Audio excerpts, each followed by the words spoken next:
and welcome back to the channel. Today I've got this absolutely stunning looking Norton Manx R out for a test and a review ride. Now these bikes have been very polarising. Some people like them, some people don't like them. Now when I saw it at Motorcycle Live last year, I was definitely in the camp of I didn't like it. And in fact I had the Silver Dream Racer in my head. Now I did put a caveat into that video and I said the proof is in the pudding and no conclusions can be drawn until these bikes have been tested. Well, now is the time to test it and see what they can do. So if you'd like to come along for the journey, jump on the pillion seat and I'll take you all for a ride.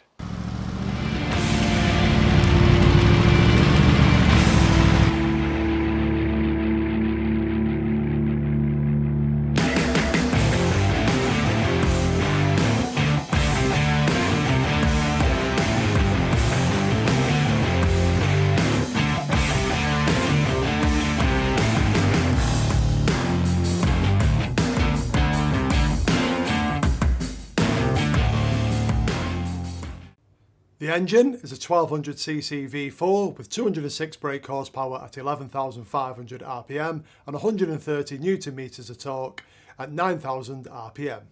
The gearbox is a 6-speed manual with a cable operated clutch. It also has a slipper clutch and it comes with a bi-directional quick shifter and auto blipper. The exhaust is a 4x2x1 system.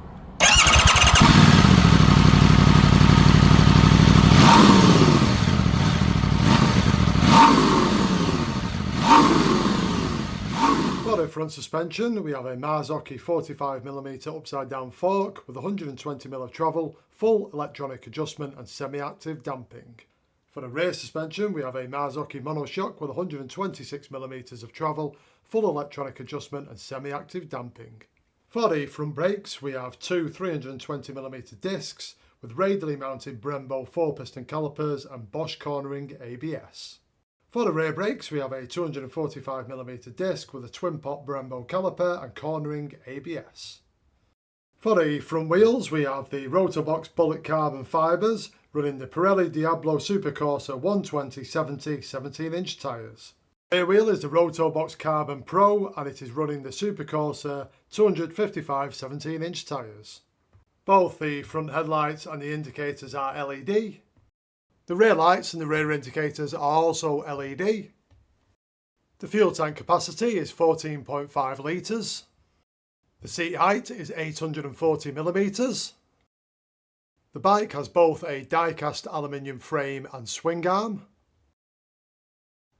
This is the green colour scheme. You can also get grey, silver, black, carbon and blue. On the left-hand bar, we can find the flasher, the set and resume, your menu control buttons, the hazards, the indicators and the horn.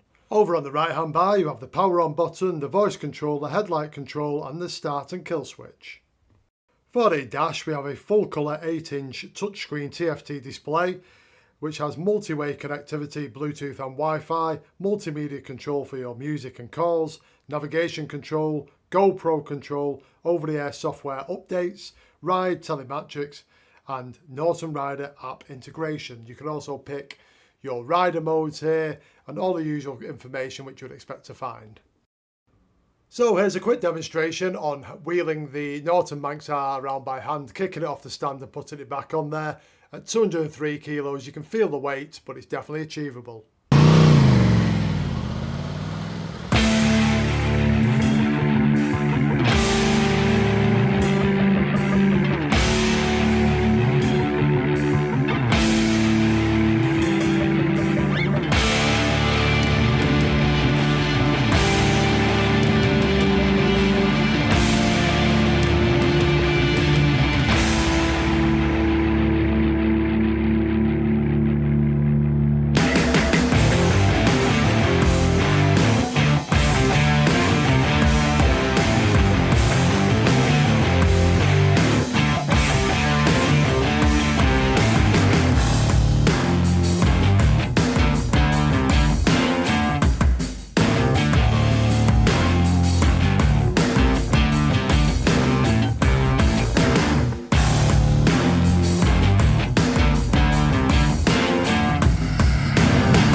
let's give the Norton Manx R's quick shifter and auto blipper a try out and see how well it performs.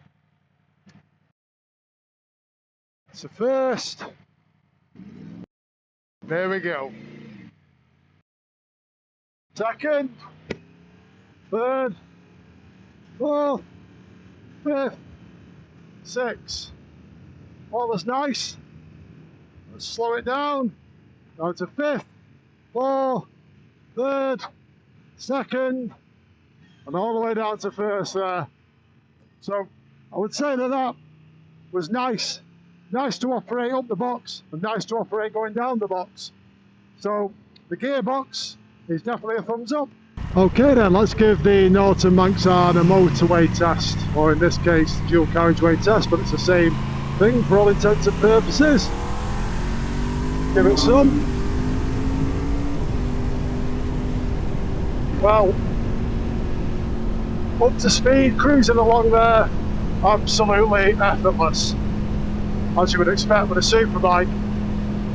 But what I can also tell you instantly is the aerodynamics, the way this bike's designed, is putting all that airflow around the side of your body and away from your torso and away from your head. There's no buffeting there. It feels like quite a nice calm and relaxed space.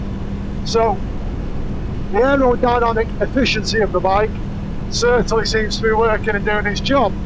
And I would say that you could easily do a good few hours on this bike on the motorway without needing to stop or be getting sick and tired of wind blast, because there simply feels like there isn't any, or it's very, very minimal.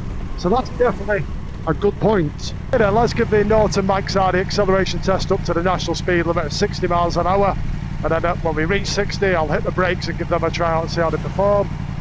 I think there's little doubt that it's going to be an absolute pass, and probably got far more ability than what I've got. So we'll do it, we'll get an approximation anyway. It gives us a good idea what it's like. We'll see how the brakes perform afterwards, as I say. So here we go, let's give it a go. Get some revs. There it is. Try the brakes.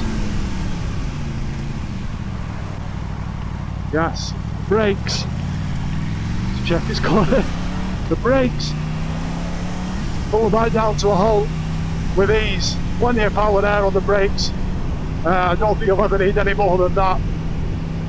The acceleration, as I've said, I don't think it was ever in doubt, was it really? An emphatic pass for the acceleration and the brake test. But I would certainly love to take it on track and give it a real try out and really push the bike and see what it can do, because as I've said, there is a lot more in reserve here, a lot more than what I can push it on the road, or prepared to push it on the road anyway. So acceleration and brakes, big thumbs up.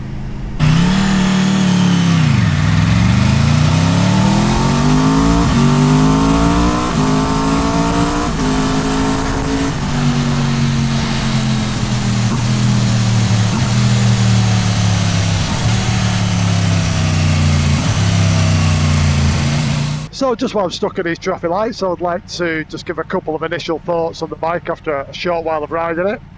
Now, like any Superbike, it feels kind of compact and not the most natural riding position when you jump on it, but that eases the faster you go. Now, I'm not saying ride like a lunatic, but it definitely makes it easier and more comfortable to ride when you're going up and above, say 45 mile an hour, 50 mile an hour onwards, because anything less than that, to me, it just doesn't feel that comfortable. But as I say, that is all Superbikes, not just the Norton, so there's no difference there. It's just something I wanted to note. Something else which I noted quite early on the bike is when you set it off, you need to give it quite a bit of revs, otherwise it would want to bog down a little bit. So when setting off, even though you think you've given it enough revs, you do get a slight little bog down, it just drops. But then power through it and it's no issue whatsoever. I mean, it's not a problem anyway, but it's just something I'd say I've observed and thought was worth noting. Now, the third thing which I've noted, and today It's quite a hot day anyway, but there is a fair amount of heat coming off the top of the engine, which you can feel on the inside of your legs. And again, I'm kind of used to that with Superbikes, because one of mine, a Ducati I've got, is exactly the same, especially in summertime. It just feels like you're getting a lot of heat coming off it. So I'd imagine on a more realistic temperature day, it probably wouldn't feel quite as bad. But as I say, just 3 things which I've wanted to know and share with you early on, like the first impressions of riding. But so far, so good. Okay, now we're just coming into a town centre here, so we've got a bit of a build-up of traffic. So it's a good time to just share a few thoughts on the bike, what it's like at slower speed. Well, at the minute there, I'm doing 5 miles an hour. But the bike feels nice, feels controllable at that sort of speed. The clutch has got a nice bite to it. It's close to the bar, so that makes it nice and easy to handle at slow speeds. You're not having to stretch out far for it to find the bite and cut the power in and off. But there we go. Come to a halt there. Can flat foot the bike perfectly well. I'm 5'11", and then setting off, feet up, just crawling along there at 3 miles an hour. The bike just feels absolutely fine. You're not wavering around or anything like that. It feels quite nice actually. In fact, I'd say it feels better than some upright bikes which I've ridden recently at slow speed. So I would say for around town, it's definitely doable, definitely achievable, it's no problem. But I mean, if you're anything like me, you don't buy a Superbike for pottering around town at slow speed. You buy it for going out on the open road.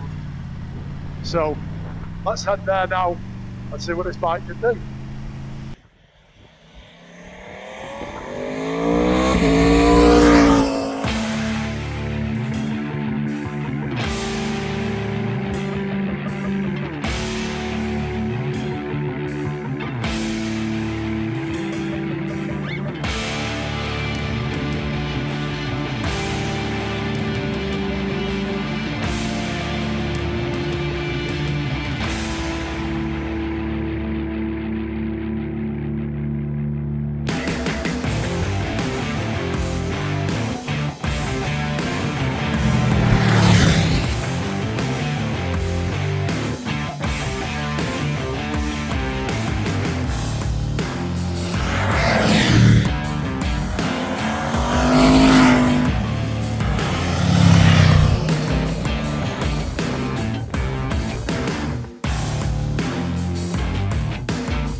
So then, the Norton Manx R. What are my thoughts and opinions after a few days of riding this bike?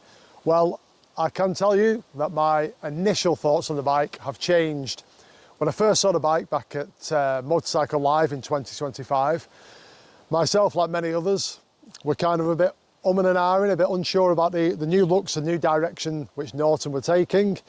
And for me, I personally had the Silver Dream Racer in my head. Now, after spending a bit of time on this bike, I think I was probably a bit too harsh when I first saw the bike.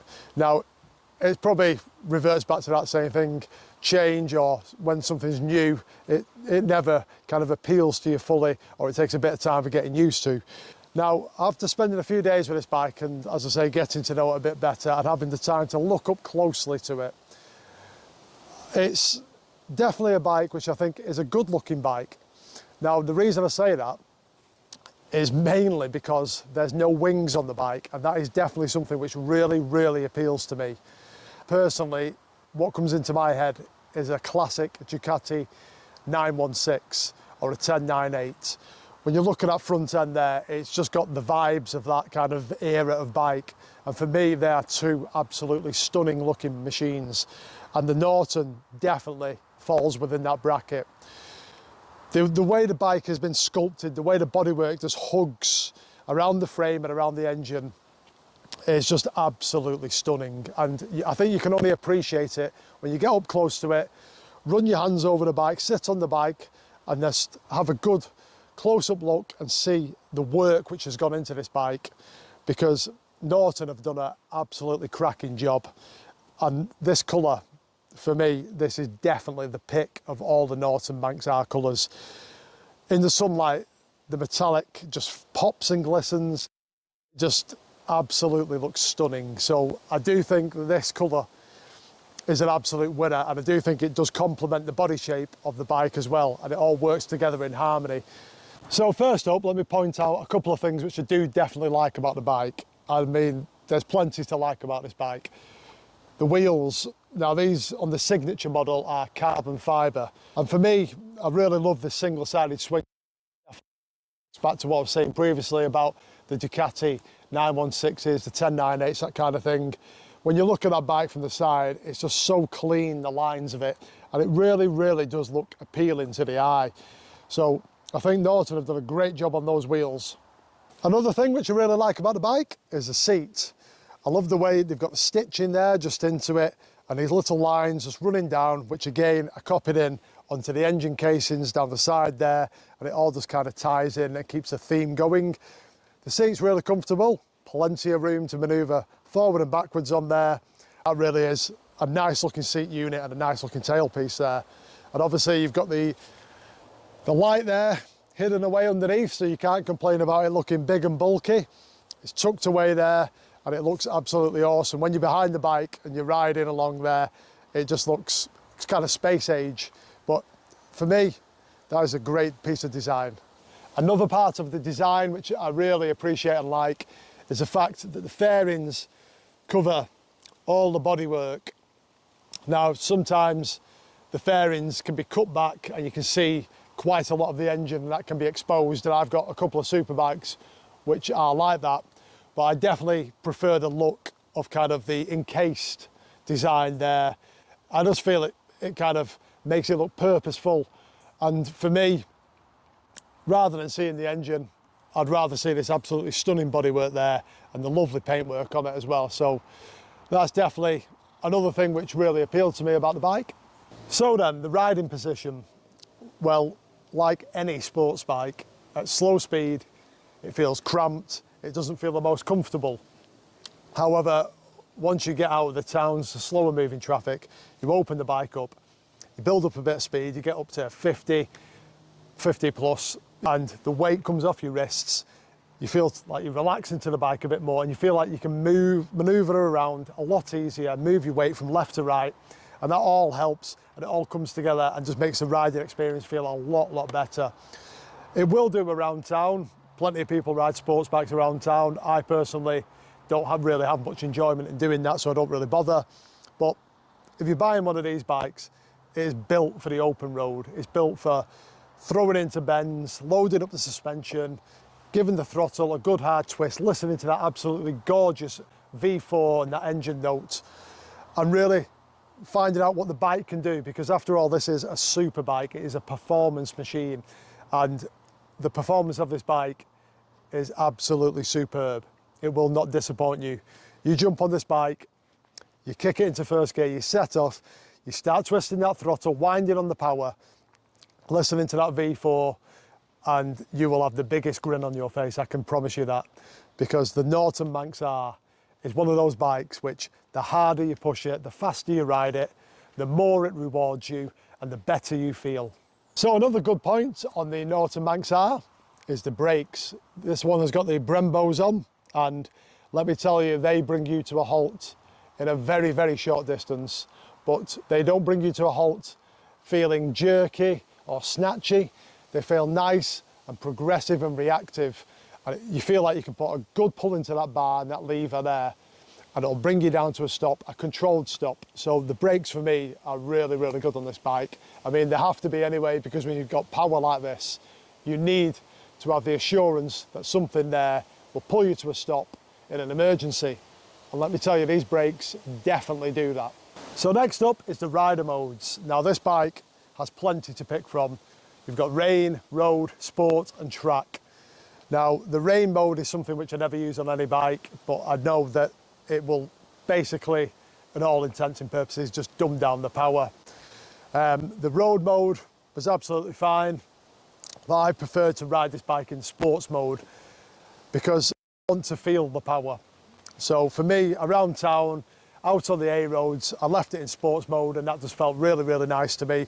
The throttle action felt really responsive. You can put it into track mode. I gave that a try out. It's not really for the road. Obviously, it's called track mode for a reason, and I would definitely love to give it a try on the track because I feel it would just open everything up. It would give you the full power, full commitment, and on track, you can really push this bike and find out what it can do. On the roads, you're definitely restricted. There's only so far you can push it. So on track, I think this bike would just come alive and it would just feel so much fun.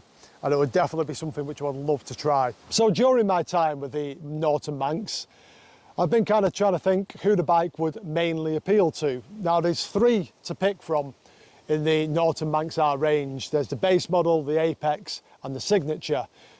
Obviously this one is the Signature, which is the top of the range, has everything on it, all the special fancy bits and pieces which you could expect for that price tag, and the price tag is around £38,000. The other two, the Apex is around 24 and the base model around 20. Now, all three sums of money there are significant amounts. Let's be honest about that. So this bike, first and foremost, is going to appeal to somebody who has got the funds to go out and buy one of these machines, whether it be on finance or an outright purchase. But putting that aside, because I mean, a lot of sports bikes are very expensive nowadays anyway, and even lower model bikes are expensive in my opinion. So this bike for me is targeted at somebody who would like to stand out from the crowd, who doesn't want to just be like everybody else and have your usual Honda thousands or your Yamaha R1s, that kind of thing. They want something which, when they go to bike night, people are going to stop, stare and want to come over and have a chat. And the Norton Manx R, whether it be the base, the Apex or the Signature, is definitely a bike which will get people talking and people coming over and having a look around it and asking you questions. Because when you look at it, it is very different to any other superbike on the market. For me, there's nothing else which kind of is in the same ballpark as this. As I've said previously, I'm not a fan of wings on bikes, on superbikes. To me, they just look absolutely ugly. So this being so stripped back, just for me, it has the edge over the other bikes. It has a natural beauty where the others fall down. So if you've got plenty of money and you want to be different, I would say the Norton Manx R is definitely a bike to jump on, give a try out and see what it feels like. So what are my thoughts to the Norton Manx R? Well, personally, I find this in the same kind of category as a couple of superbikes which I own. And that is, it is made for enjoyment. It is made to be pushed.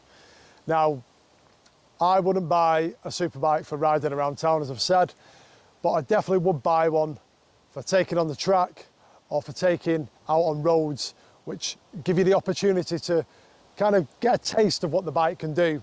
Now, what I mean by that is open, fast flowing A roads, something where you can really open up the bike, you can go up and down the gearbox, you can load the suspension up, you can jam the brakes on, you can boot it out of a corner and just kind of get, like I say, a taste of what the bike is capable of. And then I would love, as I've said, to get it on a track. Superbikes are made for speed. They're made for being used and pushed hard and revved. And the Norton, when you rev it, let me tell you that V4 is just absolutely stunning. The performance of the engine, for the little I've tried it on the roads because, as I say, you're limited what you can do on the roads anyway. It has definitely not disappointed. It has been an absolute enjoyment and a pleasure to ride. And likewise, the gearbox, smooth as silk, up and down, the quick shifter, the blipper, all just works as it should. And you're never finding false neutrals. It's a nice, confident click into gear and you're away. So the gearbox and the engine are definitely two absolutely spot on factors. If you're looking to get a test ride on one of these bikes in the northwest area, I highly recommend calling in to Oakmere Motorcycles in Prestbury. They do have a branch over in Northwich, but the Prestbury branch deals directly with the motorcycles and it is a full-on motorcycle dealership. And let me tell you, they have an absolutely cracking route for you to take these bikes out and explore them. You can even call into Flash Cafe and Oakmere Motorcycles will provide you with a nice coffee on the house. So you've got time to sit back, relax, take in your thoughts, and then jump back on the bike before continuing your route. So I really hope you've enjoyed my UK road test on the Norton Manx R as much as I have enjoyed throwing this bike around some bends, opening it up and feeling what it can do. Now, if you have any questions, please do drop them in the comment section below. I'll do my absolute best to help. If you've purchased one of these bikes, yes, I would be keen to hear from you. What are they like to live with? What are they like on the road on a day-to-day basis? And what made you go for one? Was it the looks of the bike, the performance, or was it being different from everybody else? Drop a comment below and let me know. If you've enjoyed the video, if you did, stick around and stay tuned because next week I'll be testing out the Norton Atlas. Again, giving it the usual tests out on the UK roads and seeing what it can do, what it can't do, and what my thoughts and feelings are on the bike. So if you have enjoyed the video, please remember to like, hype, comment and subscribe. But most importantly, remember to keep it shiny side up, and I'll see you all in the next one.